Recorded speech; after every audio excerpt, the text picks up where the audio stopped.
All we need is a fort, bro. That's it. Well, I think we got one. His name is Venom? Venom. Oh yeah, Venom, we got Venom, Venom. Venom, Venom. Venom. What's up? What's up? What's up?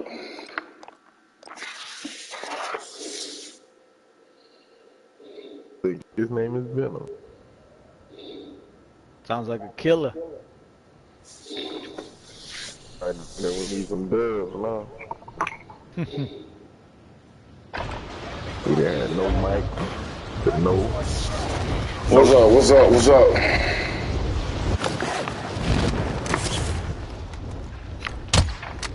Let's get active.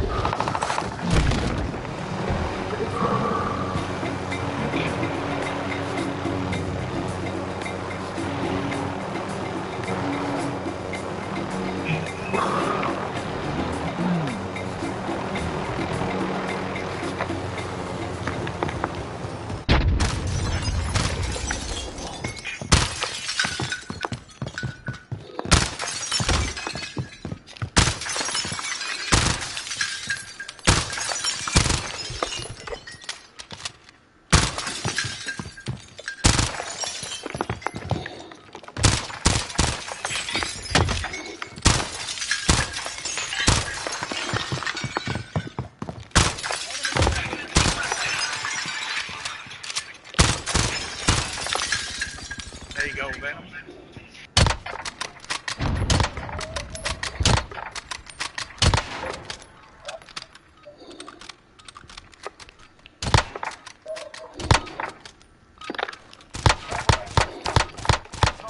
Deployed to the war zone.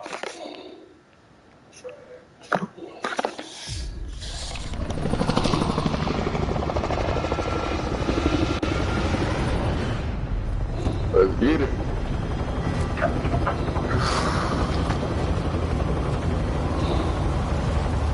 We can go to control. Got a whole Yeah, let's do it. I was thinking the same damn thing. It's my spot, man. Let's go. Alright, I'll hit that top secret before I go in there. Alright. One bottle. It's high.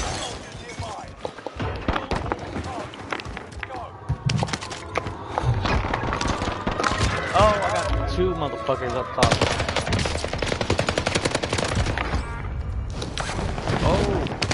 Oh, when you slid in there.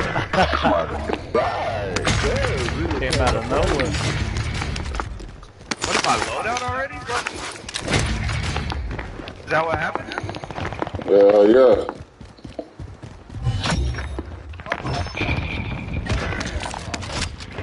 Dudes are good as fuck in here, bro. Oh, there's one guy on buy right now. He's buying his loadout.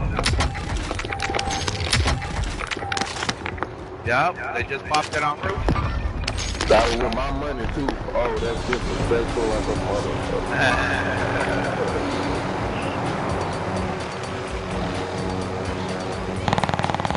There's at least 3 teams fighting it out on control over here, y'all. I got two up top. Oh!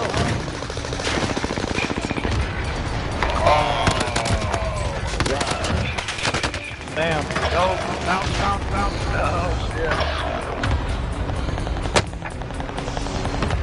Damn, man, we gotta get this loady. This is way too sweaty. It's been dropping in there with nothing.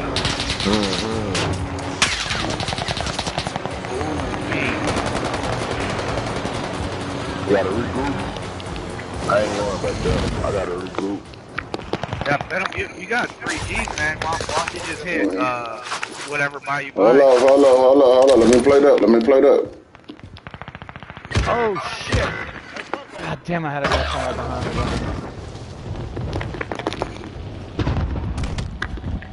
Yeah, they're all in a small building. No right there. No right No, we there. moved over here to... Alright, yep. Got a guy coming on you. Ooh! I'll get you revived. Alright. Got you. I saw that though. Were you spectating it? Yeah, I knew he Yeah, was I going saw straight that for shit. me. I was like, he's fried. Oh shit, you got one more? Got one downstairs pushing up. I ain't got no gun. I had to push up. Oh. He coming up. About to get the D is what he about to get, bro. I got one fucking plate. Oh, first floor, first floor. Oh, there's two first floor. I got one. Yeah. I got one push to other side. I got a plate up.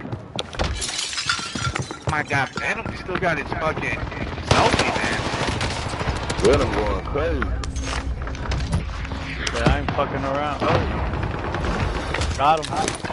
Good shit. You got a dude in the tower. Oh my God! Thank you for that call out. He would have killed me.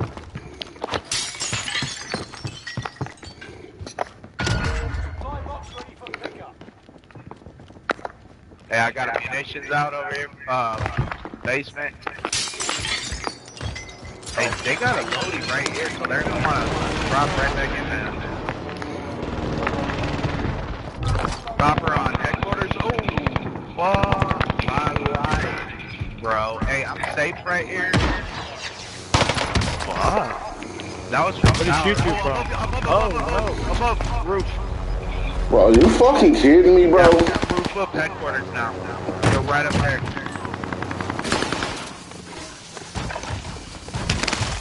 Kill them niggas, bro. Oh, God. Come on, bro.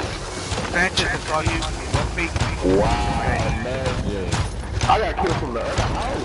Still coming up. Oh man. Alright, where's our preloading? Alright, we're grabbing preloading down. Like, yeah. How did that crash not hit him? Oh, there's people on preloading shit. Yeah, there's people everywhere. Oh, stay alive. 5 more seconds, bro. Alright, we got one coming back. Oh, yeah. Yeah, there's a team. Pushing me. Alright, I just... Still alive, still alive. I didn't want to move. Let's go to water tower. Just hold it up there. You're getting shot at from the sniper tower, bro. I want to hit. Security might be too low. Oh, he's chasing. He's coming for that ass. Bro, why do I land? And how do these people are creeping up top of the ladder? Down. I can run left. I know, dude. Like, I know I was just behind you.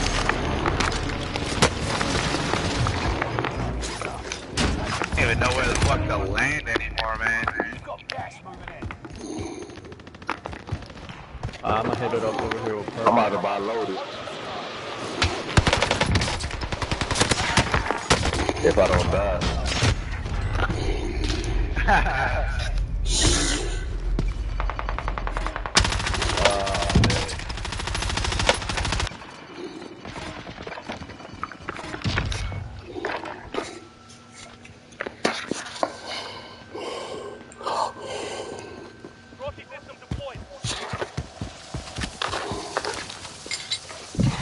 Alright. Nova's clean. We regrouping. Nice. Load out at Nova too, so. Yeah. Motherfucker's still on headquarters and grandma's. Damn, I almost died on the top of that fucking pole. Almost broke my fucking legs on the pole.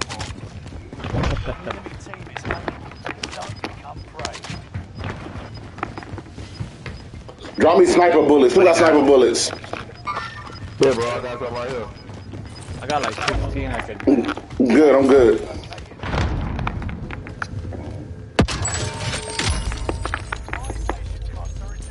Fire sale. Everybody get that quick. Yeah, I'm moving. Enemy UAV active.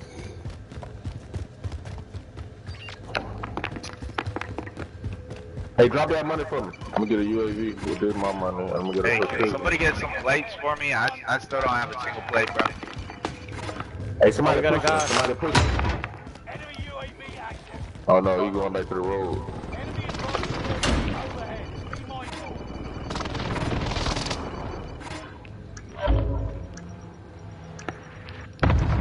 Alright, got munitions out, first floor.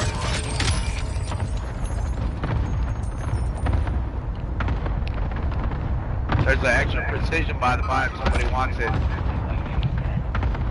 Yeah, let me get that. I love them.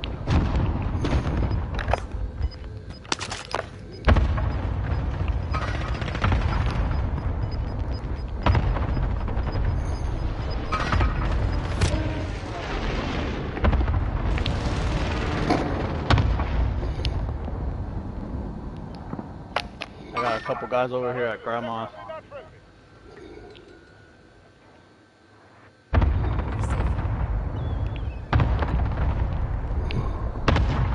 You flanking, Purple?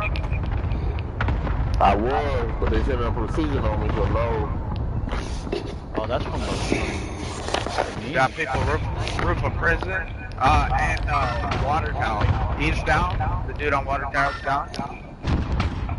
I should have pushed it while I was over there. Allied precision airstrike incoming. Be aware.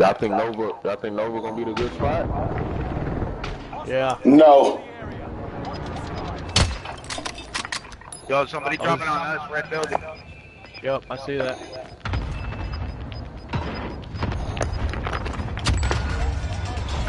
Oh, we're gonna have this high ground.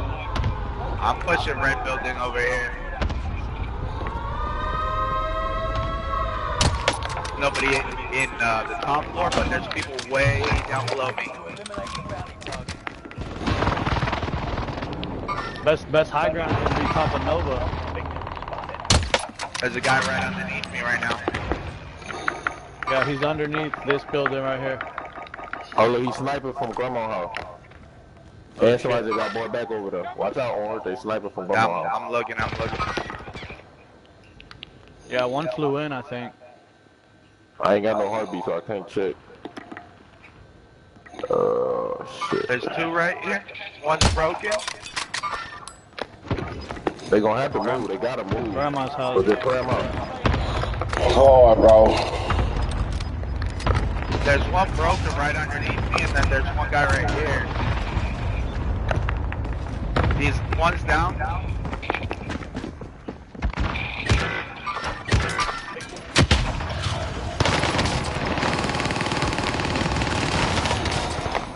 Oh, he's down. Three, just three left. Oh no, we got one guy coming up the stairs. Somebody got a red top down there. Oh shit.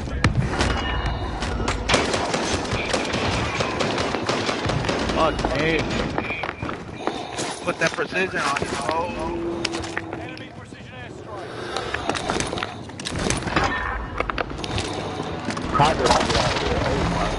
Hey Venom, if you hit the buy, you can try.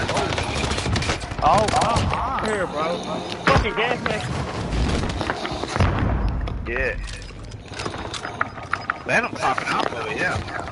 Bro, We got a guy right here. Guy on third catwalk.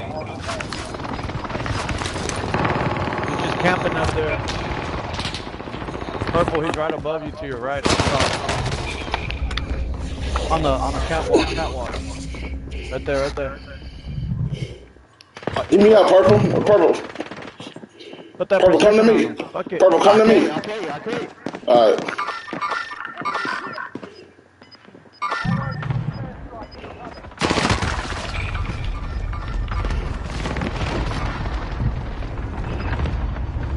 One big five, my guy.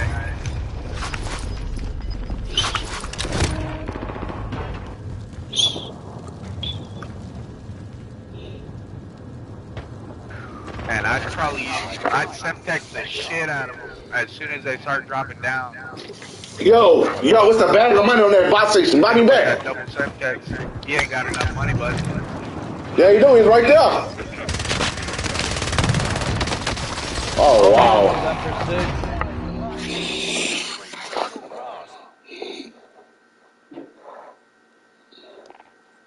6.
No, no, throw it at the houses. Throw it at the house. Oh my god.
he had a teammate in the canopy, bro. Fuck, I ain't know. Fuck, man. Fuck.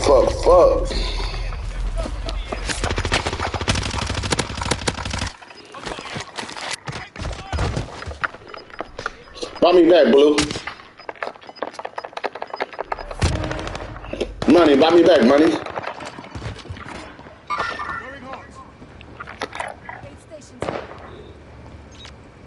Money, buy me back.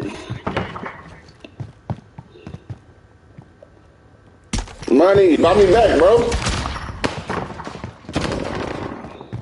Oh, you can't. Okay.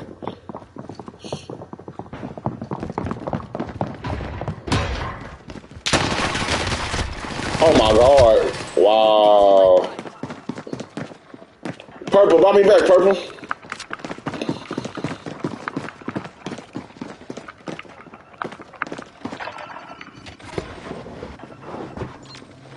My bad, I tried, but there's a shit ton of people. Yeah, I saw him fucking bomb rush you.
Mike, get out.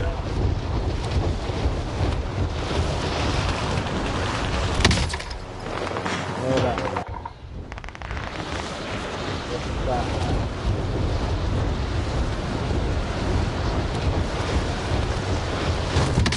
We cover everything from sports, hot topics, classic debates, entertainment.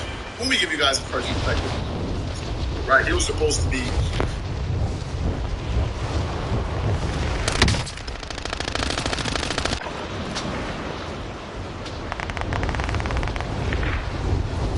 I'm gonna go get something outside real quick. Right back. Hostile dropping into the area. Watch this.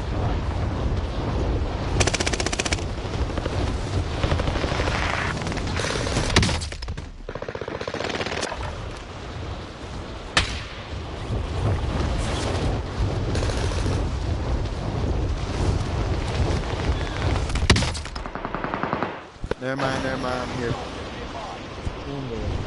West Coast time.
died, but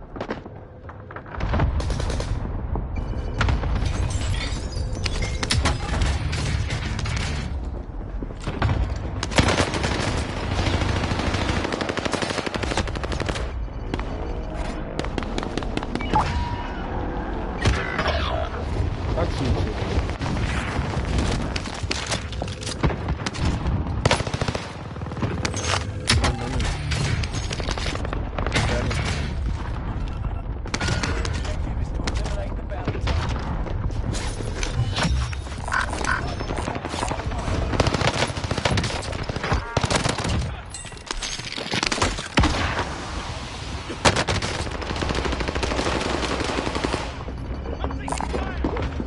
Fucking gas, bro. Oh my god, bro. Oh man, bro.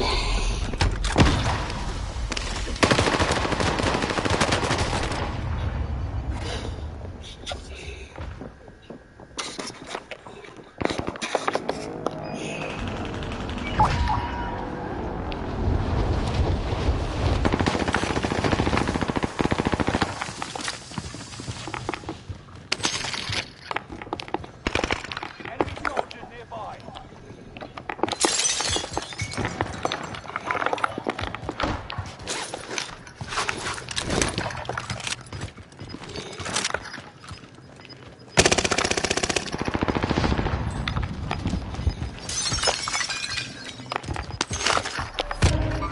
Tail. Enemy UAV active. Enemy UAV active. Marking the enemy target.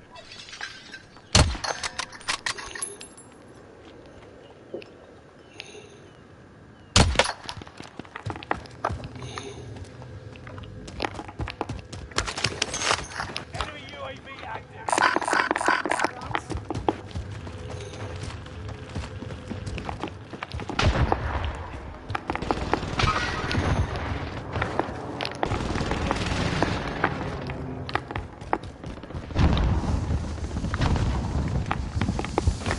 Hey, let's buy UAV, blue. Here, give money. Now. Enemy UAV active. Allied UAV overhead. Hardline vendor standby. UAV Everybody get your money together, Ryan. Right now. It's better to go. movement. Enemy UAV active. Give me money, blue. And then On your way. Out of fuel.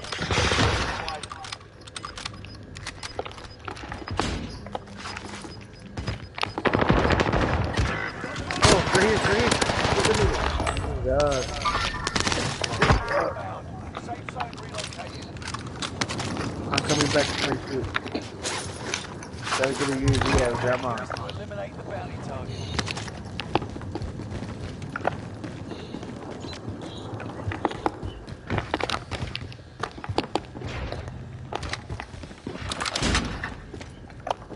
Hey, you got a dude on the heartbeat. He on the roof. Yep. Alright.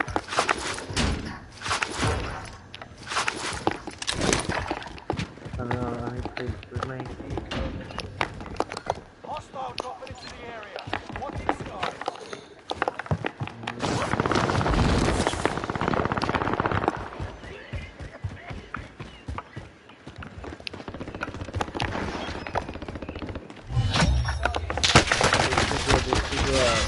grandma, bro.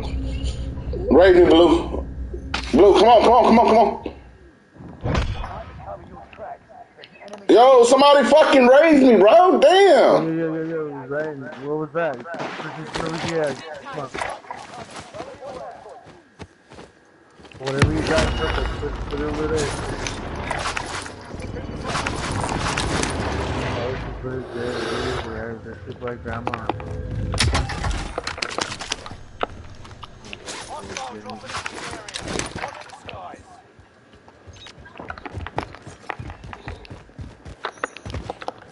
Come on, dude. Keep on over.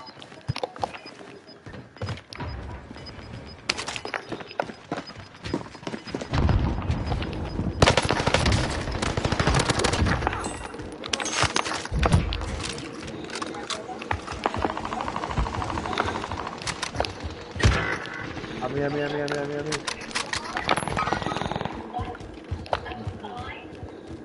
There's a door. Yeah. Oh, I need to die.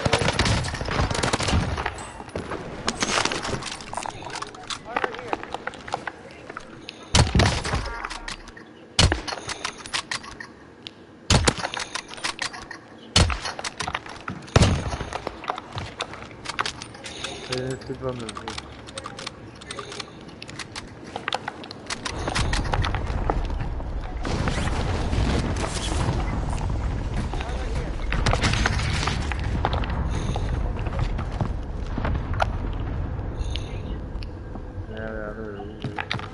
Bottom.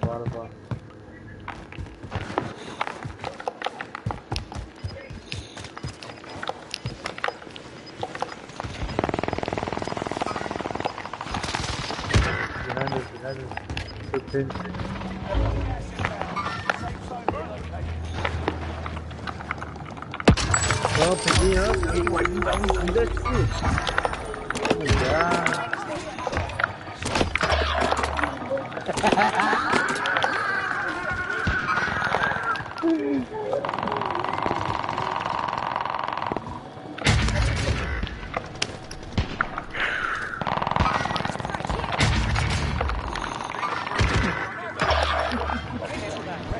Where the fuck are y'all at? You're all fighting in the way. Where are you? UAV is out of fuel. Resurgence contest. UAV is out of fuel. Returning for resupply. No.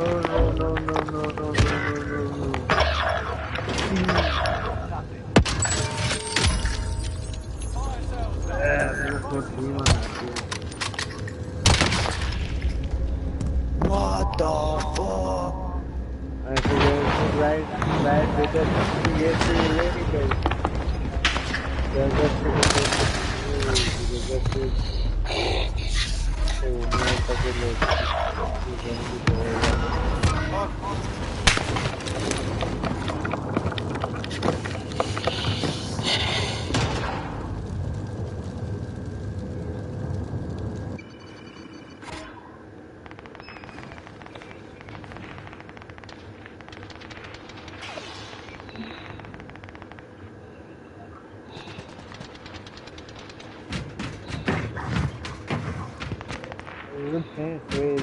Anyway,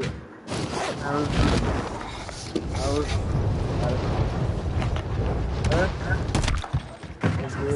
yeah. What are we gonna do? Hold up.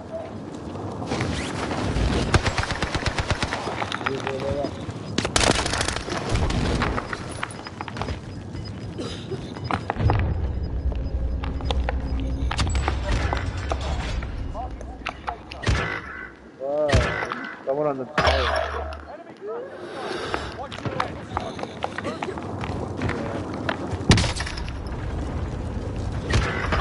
We're down, bro.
than the discipline, the collective responsibility that goes into winning. He really kind of grew up, and there was a great sort of maturation that occurred there for him. And so I think that was sort of when the shift was happening for him. And he was off and running and was in the finals, it seemed like every year for a big portion of his career. When his career is finally complete, how will LeBron be remembered in the story of basketball? Yeah, I think when his story, when his game is done and his career is over with, I think his excellence on the court, without a doubt. You can put him on the Mount Rushmore. You can debate whether he's the greatest or not. But I think certainly he will be remembered for his accomplishments on the court, but also off the court. You know, I think he kind of took the mantle from the sports marketing standpoint that Michael Jordan had started, and he took it to another level. You know, owning the relationships, employing his friends, building platforms and businesses away from the court. That was huge. And then also the social justice, speaking out on causes, really inspiring, I believe, a generation of athletes to use their voice and to, you know, so I think a combination of things I think are what he'll be remembered for, and certainly the incredible legacy that he's had, and you know will be remembered for, you know, because of what he did on and off the court. And one he's continuing to build. That's right. So the first time I seen LeBron, let me tell you a story. I remember seeing LeBron for the first time. He was doing a special. Let's say it was on a network, and in this special, he was a junior, and it was like coming out of the junior season. He had this little nappy fro and baby face, squeaky voice, and I remember listening to the interview and hearing him say, like, if he can challenge the rule to enter the NBA after junior, like he would. And I remember thinking, this cocky little, what? He can leave high school after the junior and go play in the NBA? And then he had the game on ESPN with Big Batal. Just that whole, you know, the first high school game. And I tuned in, like everybody else, to just see what this guy was all about. 3 minutes in watching him play, I was like, oh, okay, this dude, he good. Like, he's on another level. He was a star. To have that moment, to be able to perform like that, when this moment was so big, and he made it look so easy, you knew he was a star. No one can deliver your mom's homemade shortbread. Antibiotics, pain medications, aspirin, you name it, all requested by the Ukrainian Ministry of Health. So why is this kind of unprecedented? Number one, right, it's a war zone, so you've got trauma care. Number two, you've got disaster relief. You've got millions of refugees on the move, so that means dehydration, vomiting, diarrhea, the flu, and then you have millions who've been forced underground as well, right? They're together. Right? And that as just the normal medical care that they would require: maternal care, child care, hypertension, chronic diseases. So far, they have spent about $26 million from direct relief here already to Ukraine. $6 million last week alone went from LAX into Poland and is now in the Ukraine. Cheers. Stanley Tucci, searching for internet news. Media and dissent amid Russia's invasion of Ukraine, and how the conflict is leading to a massive hike in oil and gas prices around the world.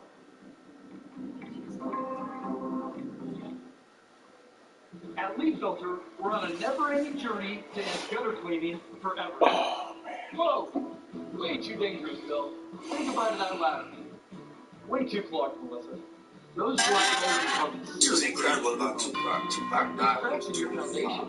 Think about it. Leaf Filter, the nation's #1 rated gutter protection We didn't system, even will recognize keep how you incredible safe and protect your home. Leaf Filter's stainless micromesh screen gets over your existing gutter. It's guaranteed to filter out everything except for water. No more leaves or debris in your gutters. For the life of your house. Schedule your free gutter inspection next time. Just like Paul. This is incredible about Tupac. Leaf Tupac Filter's died. lifetime warranty. We guarantee you'll never have to clean those nasty gutters. That's incredible. Everybody We didn't even recognize how incredible Call 833 Leaf Filter or go to getleaffilter.com for your free gutter inspection and estimate. Multiple albums, double albums. And save 15% You know, off. in a short span of time. ain't going to jail shooting at the police, doing all this stuff. It's incredible about Tupac. Tupac died with it. All right, let's look at this percent of change problem. It says an employee was hired at a wage of $8 per hour. After a raise, the employee earned $8.75 per hour. What was the percent increase? The formula is simple. It goes, we're going to find the difference and divide by the original, and that will give us the percent change. When we say the difference, we're talking about the difference between the original earnings of $8 an hour and the new earnings of $8.75. When we get the difference of that, we see that there's a 75-cent difference. In other words, that's his raise. And what was the original amount? The original amount that they was paid per hour was $8 per hour. So we'll divide by 8. When you divide these two numbers, you will get 0.093775. This number now is decimal, but we need to move our decimal point 2 places to the right to convert it to a percent. So the percent of change is 9.375%. And that's what I take balance of nature. It's a great product. And I can't think of another product that has a more broad reaching scale of things that can improve in our lives. Start Resurgence. Get better help. Call 1-800-246-8751 or go to balanceofnature.com. And don't forget to get 35% off your first order by using the code works on a Triscon too. It's a vibratory sound emission light machine and it burns up water that's heated. The reason why the plate is cold and the food is hot is because the food has moisture and the moisture is now heated with radiation and you eat it as heat. And you're eating pure, raw radiation every time you take it hot. How long do you think you can do that before your body pays? Not long at all. And most of your bodies are already paid because you are eating it.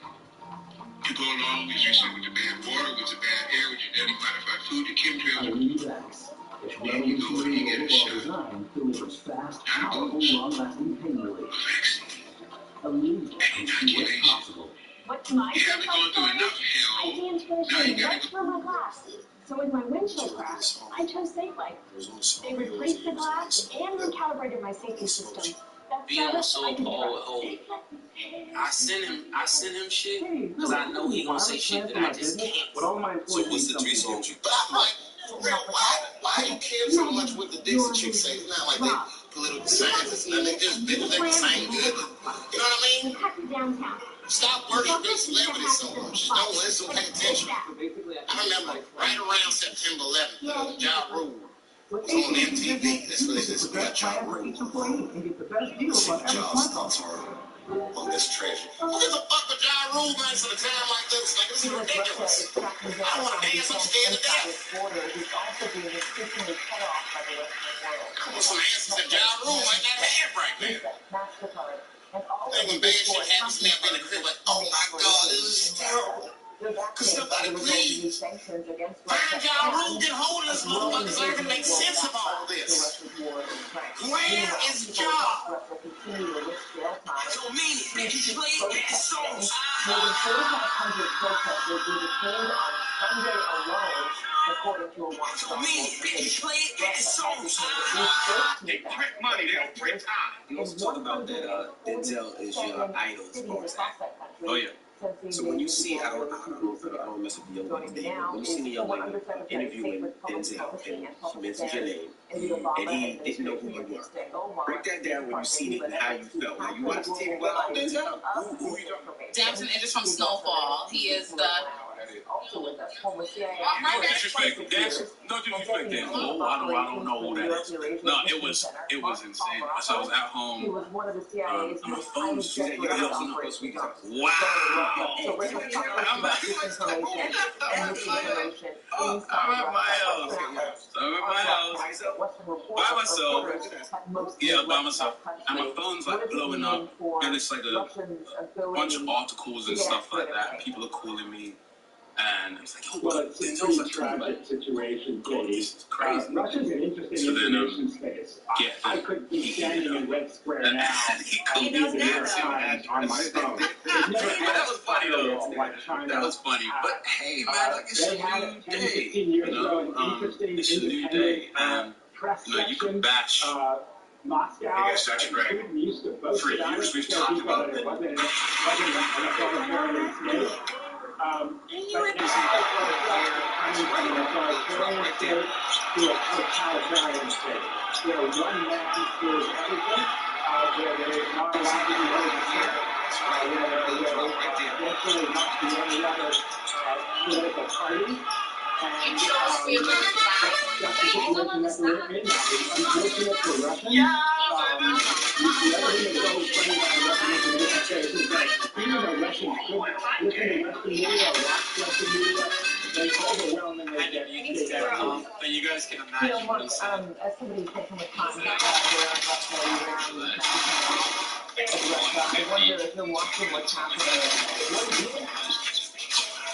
So if I think it's really a significant role the U.S. government can play, and that's the idea of actually helping promulgate the truth, into Russia. And this kind of stuff, the truth is really a most powerful weapon in this whole affair. So I think it's these whole things. Because all it is really is the Russian people, but we have to, put forth the notion, that this invasion was a big attack and we were staggering Russian military losses, and also the idea that when they turn on the North Korea, because using mechanisms that This one of my chains. I can't cap that nigga. Why maybe he was Johnny Dang? I popped the pill and hit my head down. Feeling straight. ultimately to withdraw from Ukraine. And first and foremost, is getting the truth to the Russian people. I think that's something that likely is being taken now and it's the right thing. There are so many Russian people, Mark, that are actively defying the Russian law. They'll put you behind bars for 15 years for basically saying the war in Ukraine.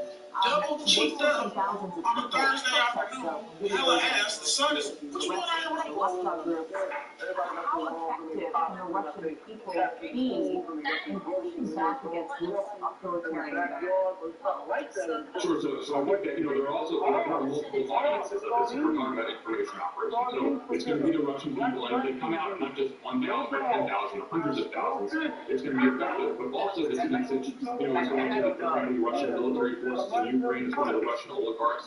It's going to circle around. Cheesy cup of steak plates and cups. Look at that cheese. Oh my God, it's the first one. Don't let people tell me what I can and can't do. That could won't happen. Don't do this. Don't do that. Okay, like it don't matter what they say. Look, I think we should look into the protesters around the understand before you succeed, you must first learn to fail. Like if you fail one or two times, you stop pursuing your dream. What is happening with the push forward. Population, that this has been just a disaster by Putin. And make no mistake, the truth again, this is not disinformation. We're pushing forward the truth. This is what's called information operations. And so breaking news, the capital of Ukraine is now under attack by Russia, and here's what you need to know. Russia has now begun a full Rick, when you're looking at Russia from the State Department position, breaking news, the capital. It's Dr. Greg King. What's up, this is Dr. Greg King, RPM Omega. Now, this is unlike your cod liver oil.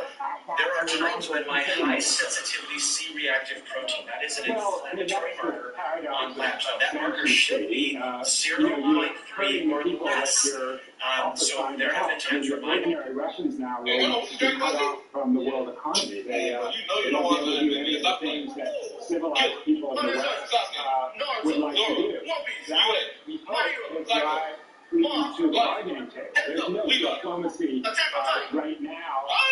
He uses diplomacy as a kind of a Potemkin village to allow himself to continue violence.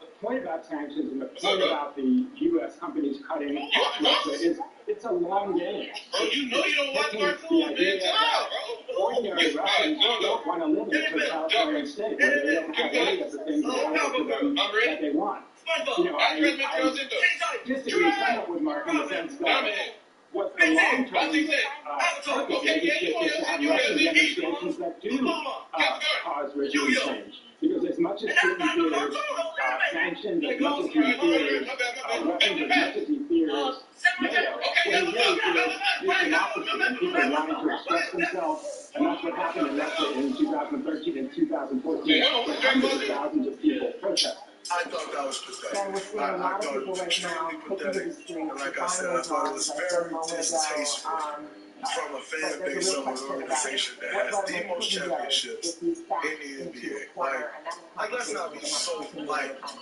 spoiled brats. Like it's okay to be spoiled. Like yeah, you can 100% be spoiled. We all get spoiled by things at times at one point in our life or another. But let's not be brats. And that was about as bratty as something that I've seen. Considering that this team just won a championship not even a full 2 years ago. And now you're booing? Like, I thought that was utterly ridiculous. I thought that was pathetic. 50 Cent, the greatest rapper of all time. You agree with that? Disagree entirely. Yeah. You're a better rapper.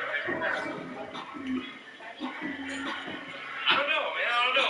I really like his music. I'm very inspired by 50. I think 50. I prefer Lotus Jackson over the current state of 50. Maybe back in the, late 50s. Well, 50 Cent, man. I think. And now we're providing billions of dollars for affordable lending programs. As part of 3 years programs to support underserved communities, including loans for small businesses in low and moderate income areas. So everyone has a chance to move forward and 50 Cent, the greatest, and there will be people who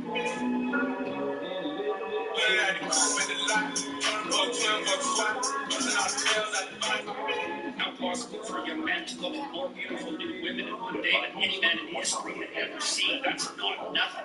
That's something. I'd like to do something. Don't substitute the false for the real, and don't underestimate the utility of deprivation. What do we need to drive us forward? To have the adventure of our life, some deprivation. Maybe you need that. You're afraid to approach love. Maybe you marry hoping that she will change. Women, you marry hoping that he does change. Your brain is like a supercomputer, and your self-talk is a program that will run. So tell yourself you're not good at remembering names. You will not remember the name of this person because you program yourself not to. And I always tell people that your self-talk is important, and it is the program that will run. And I always tell people to keep it positive, keep it empowering, because your mind is always eavesdropping on your self-talk. Your brain is like a super. Proving God exists without using the Bible. The universe. I don't know if you've heard about the skill-based hit rating. When it comes to selecting the right planes, CarShield offers their price lock. That means there's literally no shot that guy can. It's clear to say CarShield. CarShield goes the extra mile by including metal cutoffs, as well as. Ladies and gentlemen, here's the first look at the new. Up here, minding my own business. What I hear for key lockouts, dead batteries, and all no additional cost to you. We are also very proud to offer discounts anyway. This is my space. CarShield administrators have a very large network of mechanics and dealers to help you when your car breaks down. That's nationwide coverage everywhere you go. So if you're driving a car out of warranty, the best defense against getting hit with an expensive car repair bill is to call CarShield before your next break-in. Protect yourself from the unprecedented rise in costs for parts and repair. Call now to save money with your price lock guarantee. Call 800-398-7635. 800-398-7635. 800-398-7635. My name is Douglas. I'm a writer director. I'm so working. And the kind of work that I do, you are surrounded by people who are all younger than you. I had to get help somewhere along the line to stay competitive. I discovered Prevagen. I started taking it, and after a period of time, my memory improved. It was a game changer for me. Prevagen, healthier brain, better life. Much more on Ukraine continues to drive up oil and gas prices. Oil prices have reached a 14-year high, and the cost of a gallon of gas is now over $4, near a national record. In California, where gas is most expensive, some stations are charging $7 a gallon. And this is still a The sticker shock is real. You kind of have to see it to believe it. $70 a gallon for regular out here, and even more for premium. The national average $4.07. And the biggest record is actually $4.11, and experts anticipate U.S. prices will hit that later today or tomorrow morning. And what's really hurting for so many people is inflation very much outpacing wage growth by about 2%. So many people having to make adjustments to their budgets as this war intensifies. Several of the drivers I've been talking to today, they say they're willing to pay more if it means supporting the Ukrainian cause. But of course, it still doesn't take away from the fact that this is a very expensive situation for budgets. In fact, 60% of Americans live paycheck to paycheck. And when your gas bill goes up so much, you certainly feel right. So looking ahead, Gas Buddy says prices are expected to rise another 40 to 50 cents per pot. Peaches used to be the size of a quarter. Potatoes used to be the size of a chicken. Now we have these massive potatoes now straight out of fast food companies to fit the French fries in their massive containers. Carrots used to be a root, mostly fiber. Look at how we've modernized and changed the apples. There's one thing these guys care about, and that's selling you an animal food.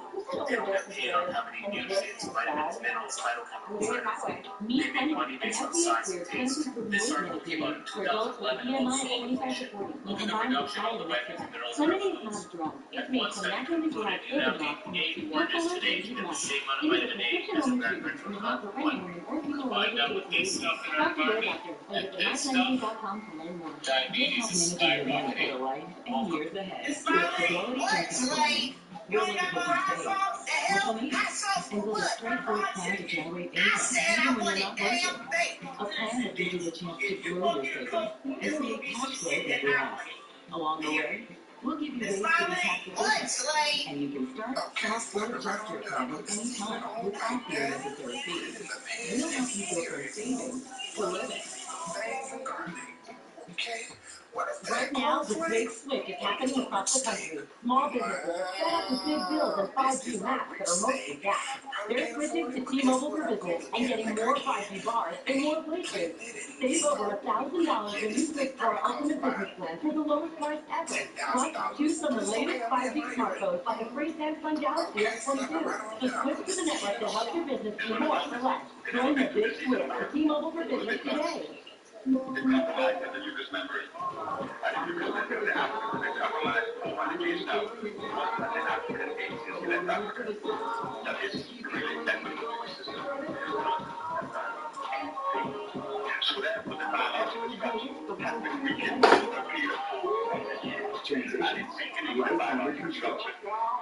Amazon has more data on you than you think. Transition Signature Jenny. Available now for fabric style colors.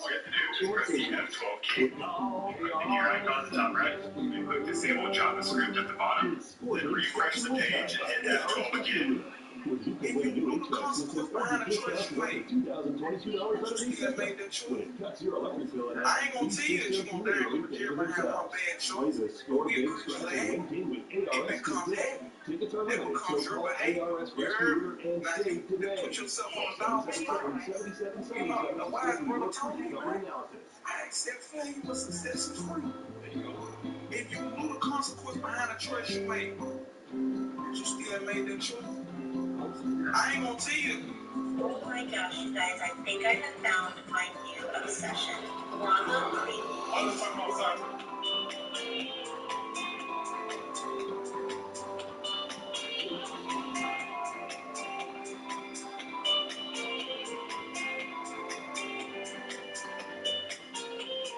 Simple Green all-purpose cleaner is concentrated cleaning power.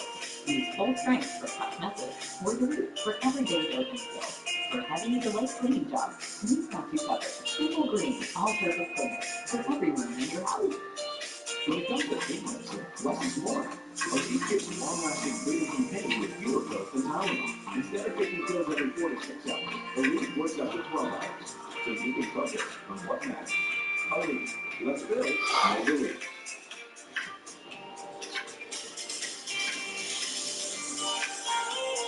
So anyway, here we're going to be getting an update from the Pentagon. That is what you're looking at on the left side of the screen, talking about the war in Ukraine. There's a senior defense official telling NBC News 500 more U.S. troops are heading into Europe, not into Ukraine, but nearby, to be with Sunni project enablers.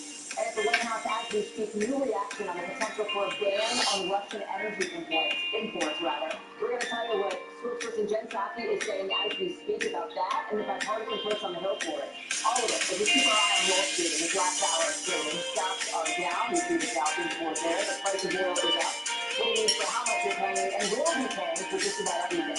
Here live with us this hour, Congressman Dean Phillips, a member of the Foreign Affairs Committee, and we're also live in Ukraine. People trying to escape Russian attacks in the suburb of Kyiv, taking a pretty precarious path over a bridge blown up by the Ukrainian military and trying to slow down the advancing Russian military. This is what it looks like. The UN now says more than 400 people inside Ukraine have been killed. Nearly 2 million, 1.7 million of them have left the country altogether. I'm Holly Jackson in Washington, along with our NBC News team. Matt Bradley is in Ukraine. This sausage, peppers, and rice is one of the... Courtney QB is at the Pentagon floor. And we're also joined by former U.S. Ambassador to Russia, Michael McFaul, MSNBC International Affairs analyst. Matt, let me start with you. The latest on the ground with these, quote-unquote, talks between Ukraine and Russia. Talk to us about any kind of progress on humanitarian quarters, or as I know, the stand by, they said these are propaganda quarters considering Russia has been trying to funnel refugees to their country. Yeah, I mean, there's a lot of pessimism surrounding these talks, but we just had the end of the third round in Belarus, and there's really no reason to believe that these sort of negotiations are going to go anywhere. We've seen the negotiations happening for the weeks and months ahead of the attacks, and then now we're seeing the negotiations happening during the actual fighting, and that's really shrouded in pessimism. The Russian proposal that was instigated by President Emmanuel Macron of France, that went nowhere, because of the 6 military corridors that the Russians proposed, 3 of them led right back into Russia or into Belarus. So the Ukrainians immediately rejected those, and in fact, the U.S. has called those immoral. So, I mean, when we're talking about these negotiations, it's the third round. The first 2 rounds didn't go anywhere, and so there's no reason to expect that this round will. And considering that the White House is now going to be collecting evidence of war crimes against humanity by Russia, this looks as though this situation is going to get a lot worse before it gets any better. Matt Bradley, live for us there in Ukraine. Matt, thank you very much for being with us and your reporting there. Mike, let me turn to you because there have been some developments on the sort of domestic side here as relates to the White House in just the past not even an hour. I was walking up to the studio and heard Jen Psaki say that no decision has been made yet, right, on the banning of Russian energy imports, for which there seems to be some momentum, or maybe in quotes momentum, building on Capitol Hill for that. Yeah, that's right, Holly. We've been hearing signals from the Biden administration over the last several days, including on this very hour of MSNBC from an interview you did last week, that the Biden administration is open to the idea of banning Russian oil imports, an idea that really has much more currency on Capitol Hill with every passing day.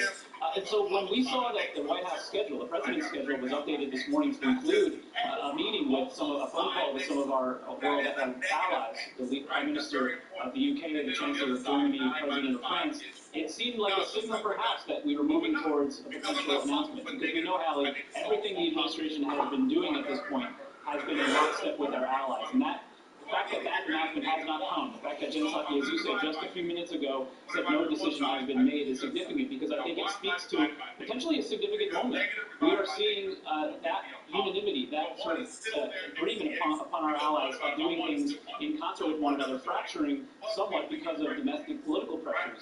The White House official telling me that they understand that Russian oil imports account for only about 10% of the U.S. consumption, but more than a third of European consumption. So the fact that our European allies are much more hesitant to take this step is obviously complicating the decision that the Biden administration has in front of it. But we are seeing, as you say, that increased pressure both in Capitol Hill, but also among the general public, as more and more Americans are going to fill their gas tanks and see much higher prices. And we heard Psaki address that as well, saying 2 things. One, that the president continues to do everything he can to try to mitigate the impacts of the higher gas prices, including, as she confirmed, a conversation between U.S. and Venezuelan officials about energy supplies. but also pointing the finger directly at Vladimir Putin, saying he is the one that is largely responsible for the instability that has caused this fight. So clearly, the White House trying to get ahead of that and reminding the American people that there's one real culprit here that's responsible, and it's not in the White House, it's Vladimir Putin.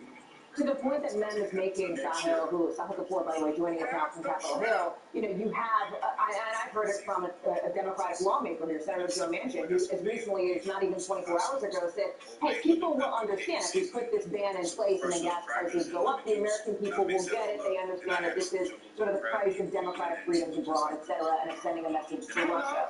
There seems to be more and more consensus now from lawmakers on both sides of the aisle to move forward with this, despite what Memoli just said, describing the pros and cons.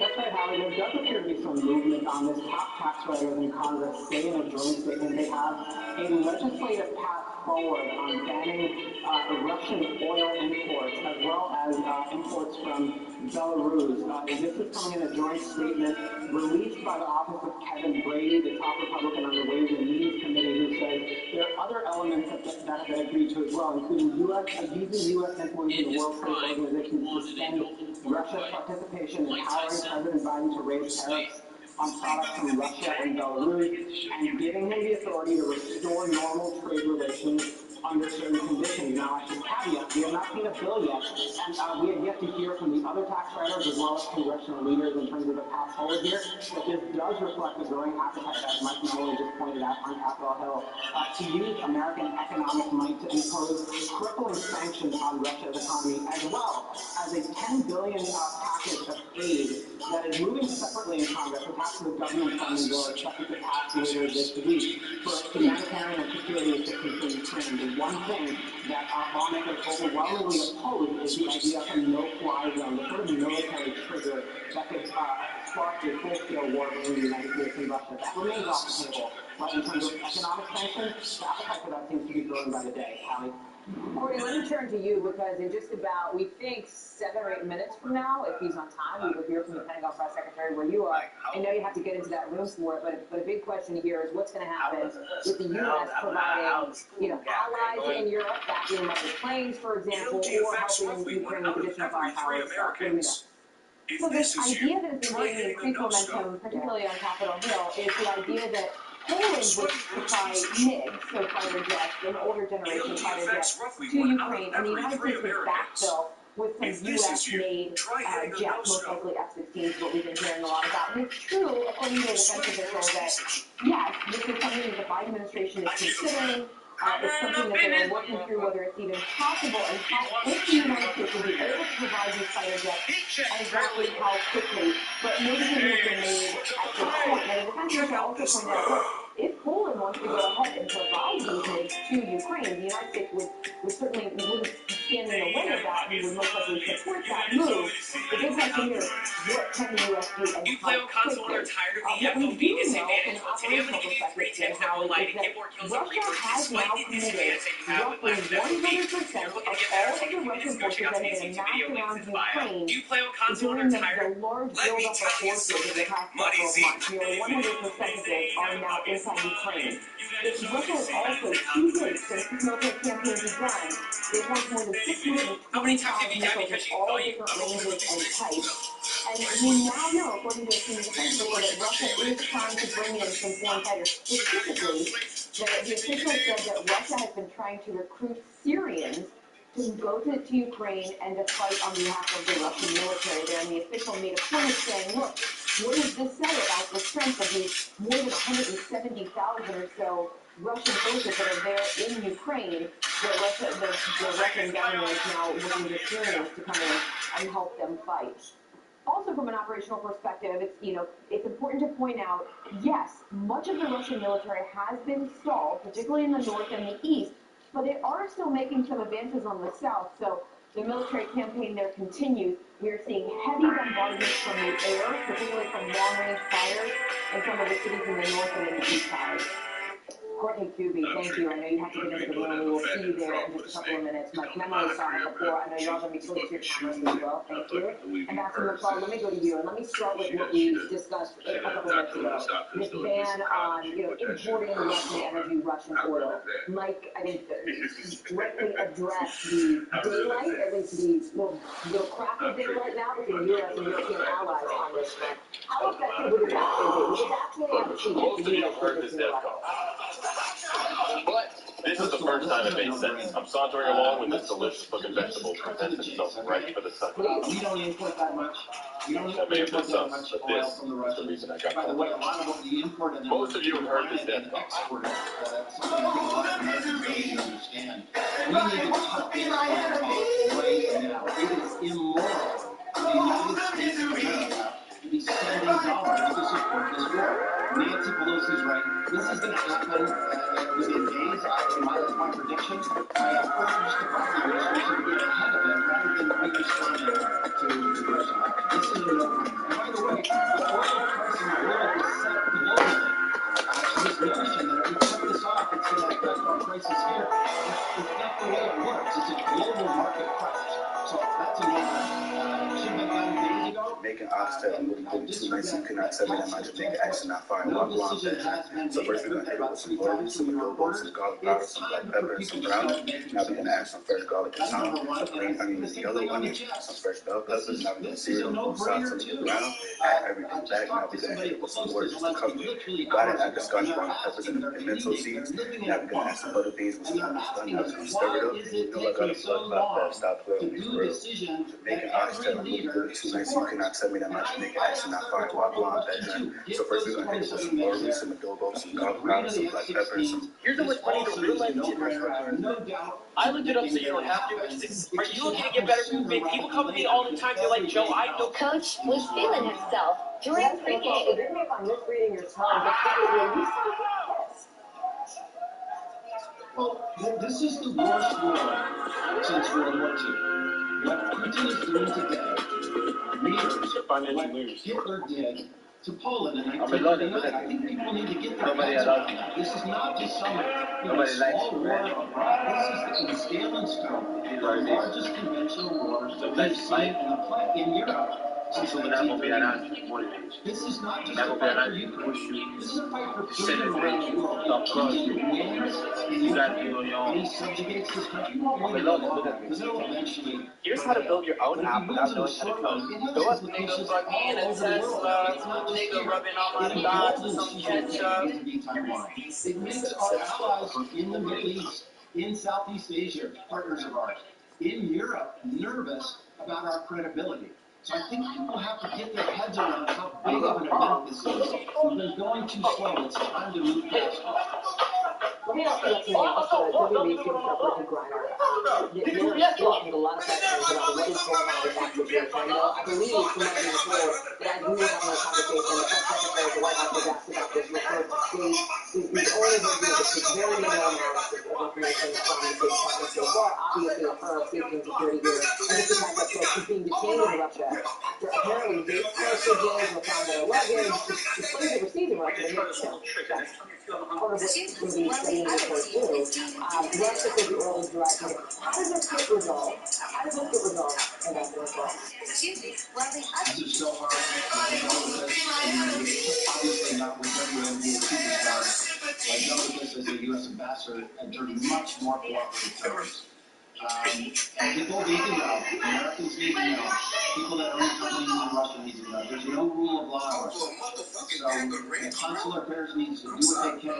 I hope our ambassador is engaging on this to try and get her out. But I can tell you, it's very frustrating. We're under good times, and we are not in good times right now. And I think it should be a wake-up call for any American company, for any religious organization, for any NGO that still has Americans on the ground in Russia. I plead with you, take the prudent action and get out now. It was a news story because you couldn't tell about Zelensky. And I want to get the reaction to a bit of suggestion. I'm going to play it. needs to be done is for President Putin to stop talking and start the dialogue instead of living in the informational bubble without oxygen. I think that's where he is. He is in this bubble. He's getting this information, and you don't know how realistic that information is that he's getting. Speaking of bubble, the president Zelensky is referring to, and where Putin is now compared to, let's say, a week ago, 2 weeks ago, 2 months ago. President Zelensky is absolutely right in the way I read Vladimir Putin. Remember, I've known that guy for 30 years. I sat across the table with him for 5 years. And even when I was the ambassador to Moscow, we wrote cables talking about how isolated he was back then. That's 2014.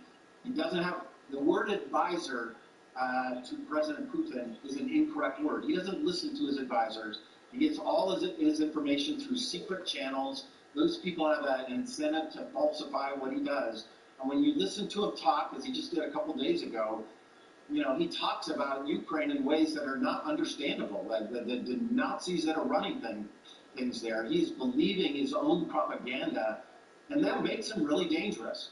I think that makes him really dangerous, which is why I applaud all leaders that are interacting with him. President Macron, others that are doing it. Any contact we can have with him directly is vitally necessary right now, because I agree with President Zelensky. He's living in an information bubble, and that makes him very dangerous. Ambassador Michael McFaul, I know you're going to stick around for us to see what the Pentagon says, so thank you for that. We'll stand you by. I want to bring in now, as we wait for that briefing to begin, you can see it in that little box in the corner of your screen, Democratic Congressman Dean Phillips of Minnesota, who serves on the Foreign Relations Committee, among others. Congressman, thank you for being back on the show. Good afternoon to you. Good afternoon, Hallie. And with a preemptive apology, in case I do need to interrupt you to get over to John Kirby at the Pentagon, but I know that you were on that call with the Ukrainian president over the weekend. There's this new bipartisan legislation that we reported on at the top of the show. Does it go far enough to meet the needs that Zelensky has laid out? Well, it's a darn good beginning, Hallie. I think we have to continually increase our sanctions regime. I think it's working. We listened intently to him, and I do believe we have an obligation to fulfill that. Absolutely provide fighter jets from Poland. I do believe it's time to ban imports of Russian oil. It will have an implication to the U.S. economy and to U.S. consumers. I think it's time for a middle tax cut in the United States, commensurate with an increase on the highest earners in the United States to reduce the effects of these inflationary times. And we have to also recognize, Hallie, that sanctions will be effective. But I think the most important army in the world right now are the Russian people, who are going to be feeling the horrifying effects of these sanctions. They are right now. It's time that we make an appeal to Russians. Vladimir Putin has done an extraordinary job of dividing Americans in the last number of years. I think it's time that we actually use some of his tactics against his own people, because they are the most likely army in the world to end this madness. You're talking about an uprising, obviously, against Vladimir Putin. I think the Russian people should be aware, the propaganda machine of Vladimir Putin can be very effective on the airwaves, on television screens, particularly with older Russians in rural areas. But younger Russians are connected to the internet. They know better. They are feeling these effects. And yes, I think it's time that we make an appeal to Russian soldiers who are fighting in Ukraine, to Russian nationals, whose leader is woefully misguided, made a major miscalculation, and Russia, in perpetuity, will be affected by it. So yes, I think it's time to do so. Do you have any updates when we talk about this potential legislation on a timetable for that new bill for rural government funding, which obviously has an impact on assistance? Well, President Zelensky made it very clear. Every hour counts, Hallie. Every hour. We're in Washington right now. We have votes beginning this evening. We should leave here until we do so. This isn't going to end in a week. It may not be months. It could be years. We have to dedicate ourselves, because at the end of the day, look, our first priority is to protect Americans, physically and economically. But we've also got to protect American ideals of freedom and liberty, sovereignty. If we don't do so, the rest of the world is watching. And I think that we have to, and by the way, it is not mutually exclusive to protect Americans and take on Vladimir Putin. We can do both. We must do both. Strangely enough, Vladimir Putin has done what I think nobody's done in recent years for the United States. Certainly unify us. Don't mistake and underestimate how important that is at a time where we really need it. I hope to see that in Congress in the coming days.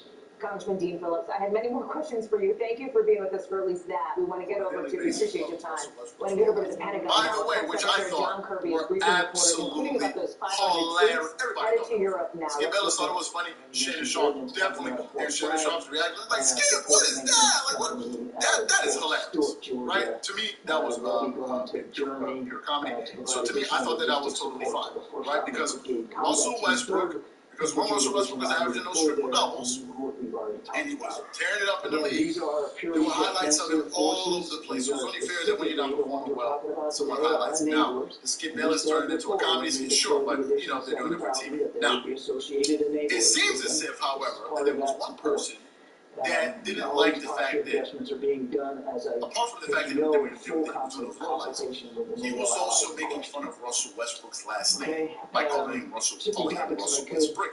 And there was one person that took exception to that on Twitter, which was Russell Westbrook's wife, who actually left the Secretary Elton cited today, and you should have the statement. If you don't, you'll have it shortly. That directs the Secretary of the Navy in coordination with the commander of the United States Indo-Pacific Command to take all steps necessary to defuel the permanently closed Red Hill Bolt Fuel storage in Hawaii. I know many of you are tracking the importance that it was something about us himself. He finally had his response, which was out yesterday. And the contamination that resulted. He said, "Dear Mrs. Westbrook, thank you for clarifying that I didn't block you. I never blocked anyone and never will. I welcome your criticism and I appreciate your defending your husband. But I will continue to tell you as national security and being good stewards of our resources in the environment." Here is my response. Throughout this process, the Department's approach has been guided by a commitment to protect the population, the environment, and the security of the country, and goals that are mutually supportive.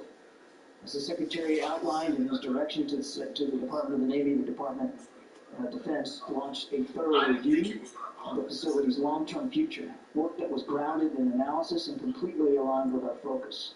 So a few points on today's decision. First, national security.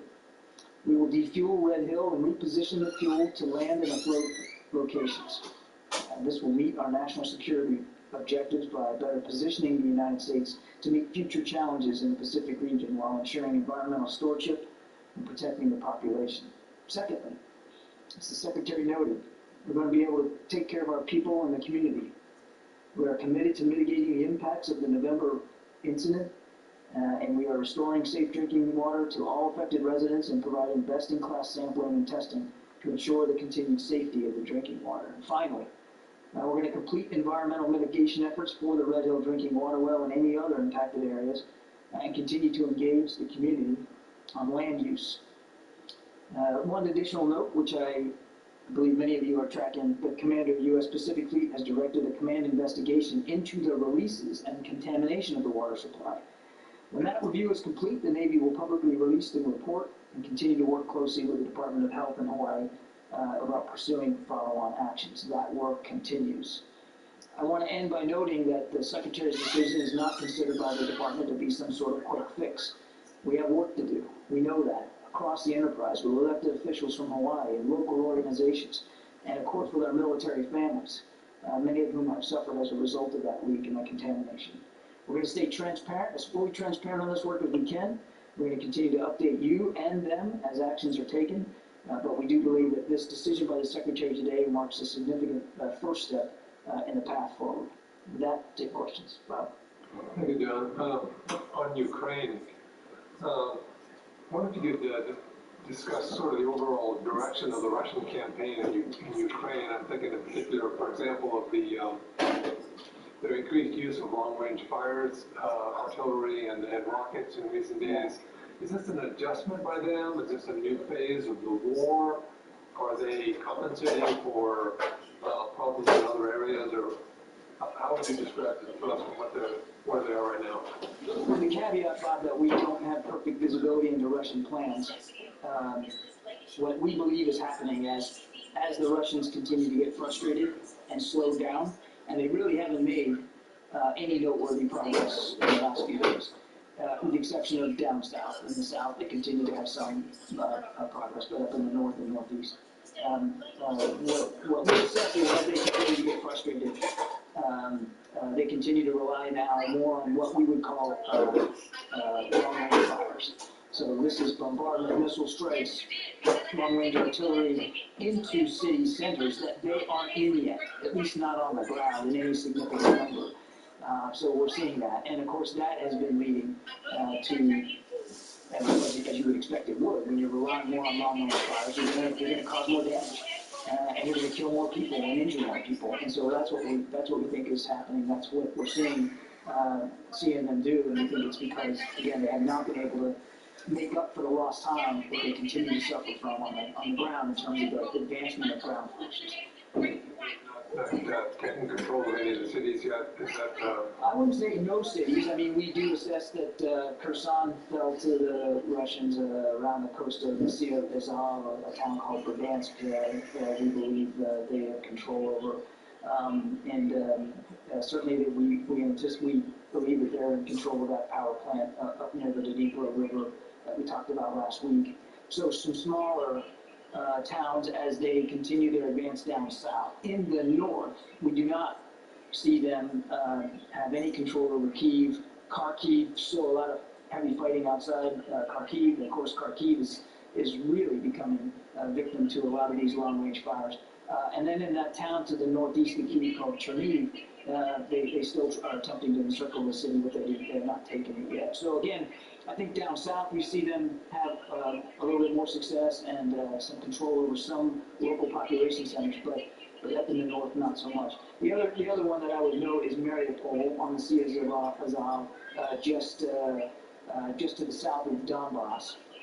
We believe that they very much are aimed on taking Mariupol. Mariupol is a violent place to be right now. This is another location for long-range fires and bombardment. We've heard the mayor himself talk about power outages and water supply problems.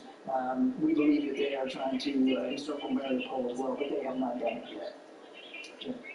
John, have you seen any evidence that Russian morale among the troops is low? We've seen some reports, but have you seen any evidence of that? And how would you characterize that convoy, the 40-mile-long convoy north of Kyiv?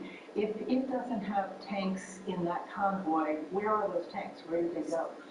Yes, I don't have perfect visibility on the convoy. We're watching it with much the same imagery that you are. We believe that the main purpose of it was resupply. So it does, when you look at the images from the air, you can see a lot of it. They don't look like armored vehicles so much as they look like resupply trucks. That's not to say that there aren't combat vehicles in there. We don't have perfect visibility on it. But the assessment is that it was largely meant to help resupply, and it is still stalled. It is still stuck. We don't assess over the course of the weekend that it has made any progress. And I'm sorry, you had another one. Morale. We certainly see what's in the open press that you see about anecdotal evidence that some soldiers are flagging in the morale. We have also picked up other indications as well on our own that morale continues to be a problem for many of the Russian forces, particularly up in the north and the east. It is not clear to us that all of the soldiers that Russia has put into Ukraine realized that that's what they were doing, that they were actually going to invade Ukraine. It's not clear to us that they have full visibility on the mission that which they were being assigned. If that convoy was a resupply convoy and not with armored vehicles, where were those columns of tanks that were supposed to encircle Kyiv? Were they sent elsewhere? I don't know. That's a better question for the Russian Ministry of Defense. We don't have perfect visibility in terms of what they're moving and what alternative routes they might have taken. And I don't want to leave you with the idea that we know perfectly what each and every vehicle is in there. It looks to be like our assessment is that it's largely meant for resupply, but I can't rule out that there aren't combat vehicles. It's a very, very long convoy. We don't even know if it's all, we can't even say that it's all one convoy and not several, but it does remain, as our best assessment is it remains stalled. Thank you, John. So when reports about efforts by the Russians to recruit Syrian fighters to fight in Ukraine, first of all, what do you have to say about these reports? And based on your knowledge, did this effort start before the war or after the war? And who are these fighters they're seeking to recruit? Are they from the Syrian military, or what is your understanding of this? I can't speak for Russian recruiting if it's Saudi. We do believe that the accounts of them, the Russians seeking Syrian fighters to augment their forces in Ukraine, we believe there's truth to that. So it's interesting that Mr. Putin would have to find himself relying on foreign fighters here. Who they are going to be, how many they're getting, what they're going to pay them, all of that we don't have perfect visibility on, but we're in no position to refute the accounts that they might be seeking to recruit Syrian fighters. It's kind of interesting that the Russian president is going to rely on foreign fighters. Do you have an assessment, despite all the troops he has inside of Ukraine now, why he has to go and tap into foreign fighters, especially in Syria? I can't get inside Mr. Putin's head. He has pretty much all combat power that he assessed. That he assembled. Our assessment is he has pretty much all of it inside Ukraine now, the ground forces in particular. So he has an awful lot of combat power available to him. We still assess that he has the vast majority of that combat power available to him. I can't begin to speculate why he would find it necessary to seek help from foreign fighters. We do believe, as I said to Jen, that they are having morale problems, they are having supply problems, they are having fuel problems, they are having food problems, they are meeting a very stiff and determined Ukrainian resistance, and we still maintain that they are several days behind what they probably thought they were going to be in terms of their progress. But I can't, honestly, I cannot get inside Mr. Putin's brain as to why he would find it necessary to seek support from foreign fighters. On this issue of forged MiG-29s to Ukraine, a number of U.S. officials have said this is under active discussion and having U.S. money back. We just went back and looked at some previous statements by Polish officials. On Sunday, the Chancellor, the Prime Minister of Poland, tweeted Poland won't send its fighter jets to Ukraine. On March 1st, the President of Poland said we are not sending any jets to Ukraine. So what are we talking about here? I mean, it sounds like this is flogging a dead horse. Is this really a proposition on the table? I can't speak for Polish leadership, David. What we've said is that this would be a sovereign decision for a nation state to make, whether it's Poland or anybody else. Should they want to provide aircraft to the Ukrainian Air Force, that's a sovereign decision that they can make. The United States is not going to stand in the way of that. There was discussion about if a nation such as Poland were to do this, would there be capacity for the United States to backfill those aircraft with American-made aircraft? And what I can tell you is, because I can only speak for the Department of Defense, is that we are part of an interagency discussion to examine that possibility. No decisions have been made, certainly none that we're aware of by Poland, even, as you pointed out in your quotes there. But we are having a discussion about should a nation like Poland want to do this, and should there be a desire or a need for some sort of backfill of assets? What would that look like? How would we do that? How many? From where? Those are the kinds of things we're talking about right now.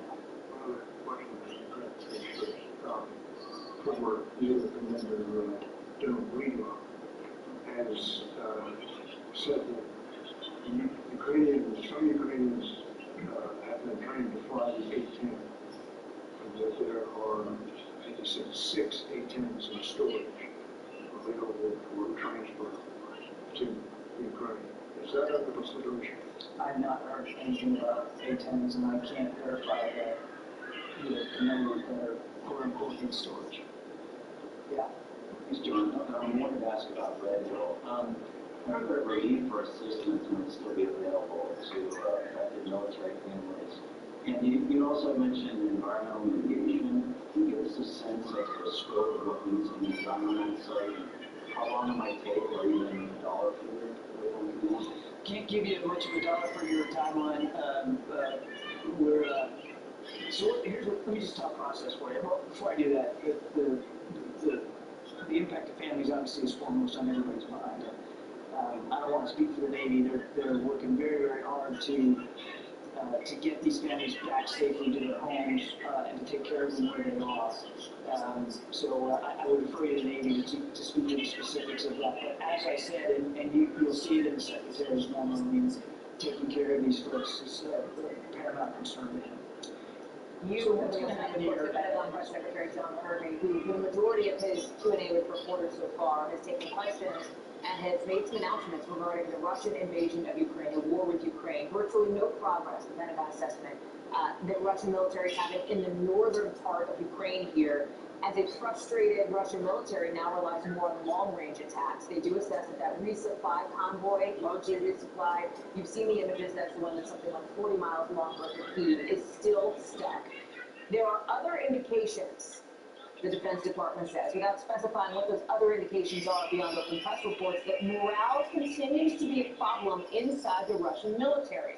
And you heard John Kirby say there, again, reiterating that it's not at all clear that the Russian soldiers, all of them, knew that the intent would be to invade. So because of those morale issues, supply issues, fuel, food issues, the Pentagon says Russia is likely several days behind where they thought they would be. Although, John Kirby wouldn't speculate on why Putin might be looking to now recruit Syrian fighters.